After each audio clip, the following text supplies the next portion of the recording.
এক গ্রামে রফিক নামে একজন খুব অলস লোক ছিল। সে কোনো কাজ করতে চাইতো না।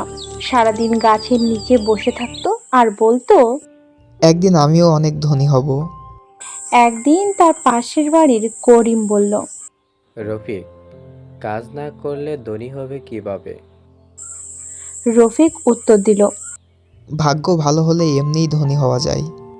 কয়েক মাস পর করিম কঠোর পরিশ্রম করে একটি সুন্দর দোকান খুলল, আর রফিক আগের মতোই অলস রইল। একদিন রফিকের খাবার ও জুটল না। তখন সে করিমের কাছে গিয়ে বলল।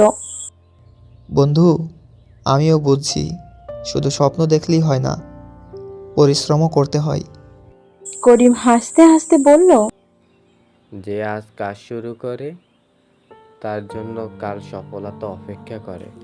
সেদিন থেকে রফিক অলসতা ছেড়ে পরিশ্রম শুরু করলো।